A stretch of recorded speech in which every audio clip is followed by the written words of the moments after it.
Hi friends, welcome to குட்டீஸ் கதைகள் channel. இன்றைக்கி என்ன கதை பார்க்க போகிறோம்னா, கோழி கதை தாங்க பார்க்க போகிறோம்.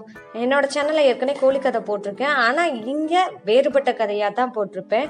வாங்க கதைக்குள்ளே போகலாம். ஒரு அழகான பசுமையான ஒரு பண்ணை வீட்டில் யார் இருக்கான்னா, கோழி அம்மா தன்னோட 6 குஞ்சுகளோட வாழ்ந்துட்டு இருக்காங்க. அது மட்டும் இல்லாமல் அந்த கோழி குஞ்சுகளை தினமும் காலையில் எழுப்பி அவங்களுக்கு நல்லது கெட்டது எல்லாத்தையும் சொல்லி கொடுத்துட்டு இருப்பாங்க. அப்போ என்ன சொல்கிறாங்கன்னா, குழந்தைகளா கொஞ்சம் கவனமா இருங்க, ஏன்னா பக்கத்து காட்டுல கருப்பு நரி ஒருத்தையும் வாழ்ந்துகிட்டு இருக்கான். அவங்கிட்ட இருந்து நம்ம ஜாக்கிரதையா எப்பயுமே இருக்கணும், அதனால என்னை விட்டு எப்பயுமே போகாதீங்க அப்படின்னு சொல்லி அம்மா கோழி சொல்றாங்க தன்னோட கோழி குஞ்சுட்ட. சரின்னு கோழி குஞ்சுகளும் சொல்றாங்க. அதே மாதிரி பக்கத்து காட்டுல ஒரு கருப்பு நரி வாழ்ந்து வந்தான். அவனுக்கு என்ன ஆசைன்னா, கோழி குஞ்சுகளை எப்படியாவது பிடிச்சு சாப்பிடணுன்றது ஆசை. அதுக்கான திட்டம் போட்டு பண்ணை வீட்டுக்கிட்ட ஒரு நாள் போறான். அங்க காவல் காக்குறது யாருன்னா, நாய் மற்றும் வாத்துகள் காவல் காக்குறாங்க. இந்த நரி என்ன செய்யறான்னா, பண்ணைக்கிட்ட போய் அந்த கோழி குஞ்சுகளை பிடிக்க முயற்சி பண்றான். அப்ப அந்த வாத்து மற்றும் நாய்கள் எல்லாம் அந்த நரியை விரட்டி விட்டுருவாங்க. உடனே அந்த நரி என்ன செஞ்சிருவானா, திரும்பவும் போயிடுவான். ஆனா அந்த நரி என்ன சொல்லுவானா, என்னோட முயற்சிகளை நான் மேற்கொண்டுகிட்டே இருப்பேன் அப்படின்னு சொல்லிட்டு அவன் போவான். அதே சமயம் ஒரு நாள் திரும்பவும் வந்து பார்க்கும்போது கோழி குஞ்சுகள் பந்து வச்சு விளையாண்டுட்டு இருப்பாங்க. விளையாடுறத பார்த்துட்டு இதுதான் சரியான நேரம் இந்த கோழி குஞ்சுகளை பிடிச்சு சாப்பிட்றதுக்கு அப்படின்னு சொல்லிட்டு நரி தந்திரமா ஒரு மரத்து பின்னாடி கோழி குஞ்சுகளை கவனிச்சுக்கிட்டே இருப்பான். அதே சமயம் என்ன பண்ணுவான்னா, இந்த கோழி குஞ்சுகளை ஏமாத்துறது கஷ்டம், அதனால என்ன பண்ணணும்னா வாத்து வேஷம் போட்டுட்டு நம்ம போவோம் அப்படின்னு சொல்லிட்டு வாத்து மாதிரி தன்னோட உடம்புல வாத்தோட இறகுகளை மேலே வச்சுக்கிட்டு அந்த கோழி குஞ்சுகிட்ட போய் பேசுவான்.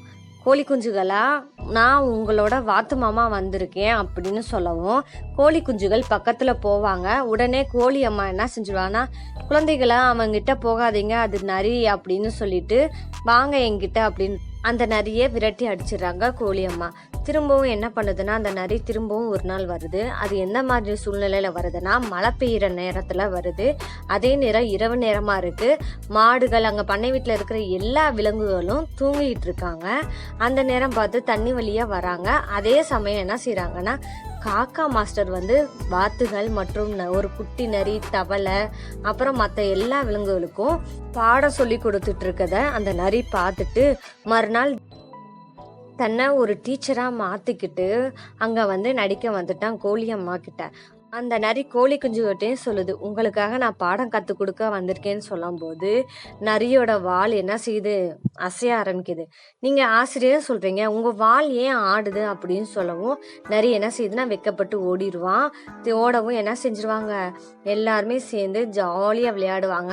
நிறைய விரட்டி அடிச்சிட்டோம் அப்படின்னு சொல்லிட்டு அதே கோழி அம்மா என்ன சொன்னா, புத்திசாலி குழந்தைகளா இருக்கீங்களே அப்படின்னு தன்னோட கோழி குஞ்சுகள் கொஞ்சுவா. அடுத்தது என்ன பண்ணுதுன்னா, ஒரு நாள் அந்த நரி திரும்பவும் வந்து கோழி குஞ்சுகளை பிடிக்கிறதுக்கு முயற்சி பண்ணுவான். அப்ப அந்த கோழி குஞ்சுகள் புத்திசாலித்தனமா தன்னோட அம்மா கிட்ட என்ன சொல்லுவாங்கன்னா, அந்த நரியை கிணத்துல எட்டி பார்க்க சொன்னா அந்த நரி தன்னோட பிம்பம் தானே தெரியும்னு நினைக்காம அந்த கிணத்துக்குள்ளேயே விழுந்துருவான் அப்படின்னு சொல்லிட்டு ஒரு திட்டம் போட்டு சொல்றாங்க. உடனே அதே மாதிரி என்ன செய்யறான்னா, அந்த நரி கிணத்தை எட்டி பார்க்கறான்.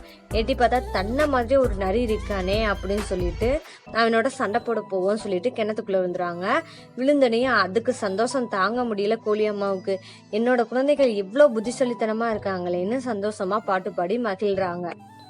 இந்த நரிக்கு வேற வேலையே இல்லை போல, எத்தனை தடவை முயற்சி பண்ணாலும் தோத்துக்கிட்டே இருக்கிறதா வேலை. இருந்தும் அவனோட முயற்சியை மேற்கொண்டு இன்னொரு நாள் வரான். வரும்போது எப்படி வரானா, அடிபட்டு கிடக்குற மாதிரியே அந்த கோழி அம்மா முன்னாடி கிடக்குறான்.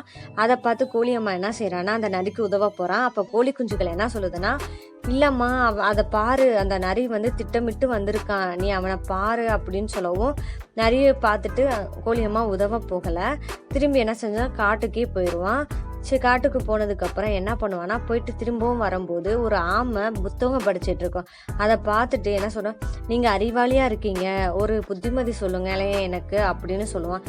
நீ புத்திமதி கேட்குறியா, நீ முதல்ல ஒரு பாடம் கற்றுக்கணும். அது என்னன்னா, நீ யாரையும் தந்திரம் பண்ணி ஏமாத்தாம கஷ்டப்படுத்தாம இருக்க பழகுற விதத்தை கற்றுக்கோ அப்படின்னு சொல்லிட்டு அந்த ஆமை சொல்லுது. உடனே என்ன செய்வானா, நீ அதை மதிக்காம திரும்பியும் கோழி குஞ்சுகளை பிடிக்கணும் போவான். அப்போ அந்த கோழி குஞ்சுகள் என்ன செஞ்சுட்டு இருப்பாங்கன்னா, பாட்டு பாடி மகிழ்ச்சியாக இருப்பாங்க. அப்போ சொல்லுவான், நரியும் வந்து நம்மளோட ஃப்ரெண்டாகட்டும் அப்படின்னு சொல்லிட்டு பாட்டு பாடுறத பார்த்துட்டு நரி என்ன செய்வான்னா, ஓன்னு அழுவான். நான் உங்களுக்கு எவ்வளவோ தீங்கு செஞ்சுருக்கேன், ஆனால் நீங்கள் திரும்பவும் என்ன நண்பனாக்கணும் அப்படின்னு நினைக்கிறீங்க அப்படின்னு சொல்லிட்டு இது பண்ணுவான். ஆமாம், நல்ல இதயம் இருக்கிறவன் தான் எப்பயுமே மாறுவான் அப்படின்னு சொல்லிட்டு, நீ இனிமேல் எங்களோட ஃப்ரெண்டாக இருப்ப அப்படின்னு சொல்லிட்டு நிறைய தன்னோட ஃப்ரெண்டாக ஆக்கிக்கிட்டாங்க. பண்ணை வீட்டில் அவங்க எல்லாருமே நரியோட சேர்ந்து ஜாலியாக விளாடுறாங்க. என்ன ஃப்ரெண்ட்ஸ், இந்த கதையிலேருந்து நீங்கள் என்ன கற்றுக்கிட்டீங்கன்னு கமெண்ட் பாக்ஸில் சொல்லுங்கள். நான் இந்த கதையோட விளக்கத்தை நான் சொல்லிடுறேன். இந்த கதையிலேருந்து என்ன தெரியுதுன்னா, நல்லதுக்காக முயற்சி பண்ணுற எதுவுமே தோல்வி அடையாது. கெட்டதுக்காக முயற்சி பண்ணுற எந்த விஷயமா இருந்தாலும் தோல்வி அடையும். இந்த ஸ்டோரி உங்களுக்கு பிடிச்சிருந்தா மறக்காமல் என்னோட சேனலை சப்ஸ்கிரைப் பண்ணுங்கள். மீண்டும் சந்திப்போம். Tata, bye bye.